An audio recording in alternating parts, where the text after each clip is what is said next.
Welcome to Telugu ప్రభా news.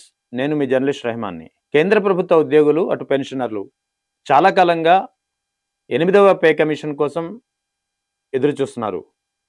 ఎట్టకేలకు కేంద్ర ప్రభుత్వం అంటే దాదాపు కేంద్ర క్యాబినెట్ 2025 జనవరిలో 8వ పే కమిషన్‌కి సంబంధించి నిర్ణయం తీసుకుంది. అప్పట్లో జరిగినటువంటి క్యాబినెట్‌లో దీనికి సంబంధించినటువంటి ఆమోదం కూడా పొందింది. అయితే అప్పటినుంచి ఇప్పుడిప్పుడా కమిషన్ ఏర్పాటు చేయలేదు.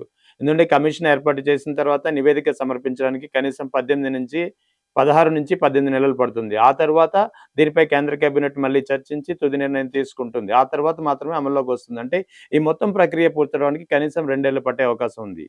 సో, అందుకే 2025 జనవరిలో ఎప్పుడైతే కేంద్ర క్యాబినెట్ 8వ పే కమిషన్ అంటే కొత్త పే కమిషన్‌కి ఏర్పాటుకు గ్రీన్ సిగ్నల్ ఇచ్చిందో అప్పటి నుంచి కమిషన్ ఎప్పుడు ఏర్పాటు చేస్తారా? ఎప్పుడు తమ జీతభత్యాలు పెరుగుతాయా? అని చెప్పి అటు ప్రభుత్వ ఉద్యోగులు, కేంద్ర ప్రభుత్వ ఉద్యోగులు, ఇటు పెన్షనర్లు కూడా సుదీర్ఘంగా ఎదురు చూస్తూ వస్తున్న పరిస్థితి. ఎట్టకేలకు నిన్న ప్రధానమంత్రి నేతృత్వంలో జరిగినటువంటి కేంద్ర క్యాబినెట్ దీనికి సంబంధించి 8వ పే కమిషన్‌కు సంబంధించినటువంటి కమిషన్ ఏర్పాటుకు గ్రీన్ సిగ్నల్ ఇచ్చింది. ముఖ్యంగా retired justice justice Ranjan Prasad Desai నేతృత్వంలో మొత్తం త్రిసభ్య కమిటీ అంటే జస్టిస్ రంజన్ ప్రసాద్ దేశాయ్‌తో పాటు మరో ఇద్దరు సభ్యులుంటారు. వీరిలో ఒకరు ప్రొఫెసర్ పి. ఘోష్ కాగా మరొకరు జైన్ ఉన్నారు. సో, అంటే మొత్తం త్రిసభ్య కమిటీతో ఈ యొక్క 8వ పే కమిషన్‌కి సంబంధించి సిఫార్సులు ఉంటాయి. దీనికి సంబంధించిన సమయం 16-18 నెలలు పట్టవచ్చని నేరుగా కేంద్ర మంత్రి అశ్విని వైష్ణవే స్పష్టం చేసిన పరిస్థితి ఉంది. అంటే కేంద్ర ప్రభుత్వ ఉద్యోగులు, అటు పెన్షనర్లు చాలా కాలంగా ఎదురు చూస్తున్నారు. అంటే ఈ ప్రస్తుతం ఉన్నటువంటి 7వ పే కమిషన్ ఏదైతే ప్రస్తుతం అమల్లో ఉందో ఇది మరో 2 నెలల్లో అంటే డిసెంబర్ 31తో దీని యొక్క గడువు పూర్తి కానుంది. అంటే 2026 జనవరి నుంచి వాస్తవానికి కొత్త పే కమిషన్ అమలు కావాల్సి ఉంది. ఆ కొత్త పే కమిషన్ అమలైన వెంటనే 2026 జనవరి నుంచి కొత్త పే స్ట్రక్చర్ అమల్లోకి వస్తుంది. జీతాలు పెరుగుతాయి. అటు పెన్షన్ కూడా పెరుగుతుందనేది చాలా కాలంగా అటు కేంద్ర ప్రభుత్వ ఉద్యోగులు, ఇటు పెన్షనర్లు సుదీర్ఘంగా ఎదురు చూస్తున్న పరిస్థితి. కానీ పే కమిషన్ ఏర్పాటు చేయడానికే దాదాపు 2025 జనవరిలో కేబినెట్ గ్రీన్ సిగ్నల్ ఇచ్చినా దాదాపు 9 నెలల సమయం తీసుకుంది. సో, ఇంకో 16-18 నెలలు నిరీక్షించాల్సొస్తుంది. అంటే మొత్తం ఇంకో 2 ఏళ్ళు అంటే 2026, 27 అంటే 28 నాటికే అంటే 2028 జనవరి వరకు కొత్త పే కమిషన్ అమలయ్యే పరిస్థితి అయితే కనిపించట్లేదు. అయితే ఉద్యోగులు ఎందుకు ఇంత సుదీర్ఘంగా పే కమిషన్ కోసం ప్రతిసారి ఎదురు చూస్తుంటారంటే, వీళ్ళ యొక్క సాలరీస్ గాని, పెన్షన్స్ గాని గణనీయంగా పెరుగుతాయి. ఎందుకంటే 7వ పే కమిషన్ ఎప్పుడైతే 7వ కమిషన్ 2014 ఫిబ్రవరిలో దీనికి సంబంధించినటువంటి పే కమిషన్ ఏర్పాటు చేస్తే, ఆ తుది నివేదిక వీరి యొక్క నివేదిక సమర్పించడానికి 2 నెలల టైం పట్టింది. ఆ తర్వాత 2016 జనవరి 1 నుంచి 7వ పే కమిషన్ ప్రస్తుతం ఏదైతే అమల్లో ఉందో ఇది అమల్లోకొచ్చింది. అంటే 7వ పే కమిషన్ అమల్లో వచ్చే టైంకి వీళ్ళ కేంద్ర ప్రభుత్వ ఉద్యోగుల యొక్క కనీస వేతనం 9,000 మాత్రమే ఉండేది.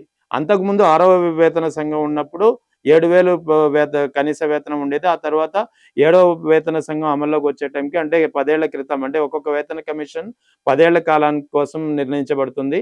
7వ పే కమిషన్ అమల్లోకి వచ్చే టైంకి బేసిక్ సాలరీ 9,000 నుంచి ఒక్కసారిగా 18,000కి పెరిగింది. అంటే ఒకేసారి రెట్టింపు సాలరీ పెరిగింది. సో, అందుకే 8వ పే కమిషన్ కొత్త పే కమిషన్ ఎప్పుడొస్తుందా అని చెప్పి ఉద్యోగులు చాలా వరకు వెయిట్ చేస్తున్నారు. సో, ఇదంతా కేంద్ర ప్రభుత్వ ఉద్యోగుల బేసిక్ సాలరీ ఈ యొక్క పే కమిషన్ యొక్క నిర్ణయాలంతా ఫిట్మెంట్ ఫ్యాక్టర్ ఆధారంగా ఉంటుంది. ఫిట్మెంట్ ఫ్యాక్టర్ ఎంత నిర్ణయిస్తే దాని ఆధారంగా వీరి యొక్క బేసిక్ సాలరీ అనేది పెరుగుతుంది. 7వ పే కమిషన్ అమల్లోకి వచ్చినప్పుడు అప్పట్లో ఫిట్మెంట్ ఫ్యాక్టర్ 2.57గా నిర్ణయించారు. సో, దాన్ని బట్టి 7-9,000 ఉన్నటువంటి బేసిక్ సాలరీ ఒక్కసారిగా 18,000 నుంచి 20,000 వరకు వివిధ పే లెవెల్ ఉద్యోగులను బట్టి ఆ స్థాయిని బట్టి మారింది. అంటే దాదాపుగా రెట్టింపు అయిందని చెప్పుకోవచ్చు. అంటే 2.57 అంటే బేసిక్ సాలరీ ఇంటూ 2.57తో గుణిస్తే ఆ వచ్చే మొత్తమే కొత్త బేసిక్ సాలరీ అవుతుంది. సో, ఇదే ఆధారంగా ఈ లెక్క ఆధారంగానే ప్రతిసారి పే కమిషన్‌లో నిర్ణయం తీసుకుంటారు. సో, అందుకే ఈసారి 8వ పే కమిషన్ కోసం చాలా కాలంగా అటు ఉద్యోగులు, ఇటు పెన్షనర్లు సుదీర్ఘంగా వెయిట్ చేస్తున్న పరిస్థితి మన కళ్ళ ముందుంది. సో, ఇప్పుడు ఇన్నాళ్లకు దాదాపు 2025లో క్యాబినెట్ నిర్ణయం తీసుకున్న 10 నెలల తర్వాత ఇవాల్టికి కేంద్ర ప్రభుత్వం ఎట్టకేలకు ఒక కమిషన్ నియమించింది. ఈ కమిషన్ తన నివేదికను సమర్పించడానికి మరో 16-18 నెలల సమయం ఖచ్చితంగా తీసుకుంటుందని చెప్పి నేరుగా కేంద్ర మంత్రి అశ్విని వైష్ణవే స్పష్టం చేసిన పరిస్థితి. అంటే 2028 జనవరి నాటికి తప్ప కొత్త పే కమిషన్ అమలయ్యే పరిస్థితే కనిపించట్లేదు. అయితే ఇక కొత్త పే కమిషన్ అంటే 8వ పే కమిషన్ వన్స్ అమల్లోకొస్తే ఉద్యోగుల శాలరీలు ఎలా పెరుగుతాయి?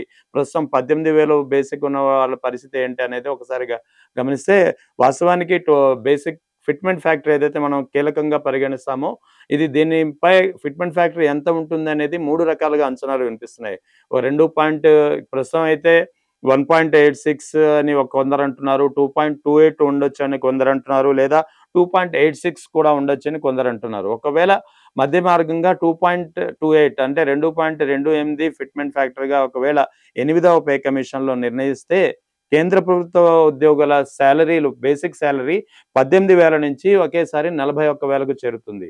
ఇది 2.28 ఫిట్‌మెంట్ ఫ్యాక్టర్ ఉంటే 18,000 నుంచి ఒక్కసారిగా 41,000కు పెరుగుతుంది. అదే ఫిట్‌మెంట్ ఫ్యాక్టరీ ఒకవేళ 1.80గా నిర్ణయిస్తే మాత్రం 18,000 నుంచి 32,400కు చేరుకుంటుంది. అంటే అప్పుడైనా సరే దాదాపు రెట్టింపు సాలరీ పెరుగుతుంది.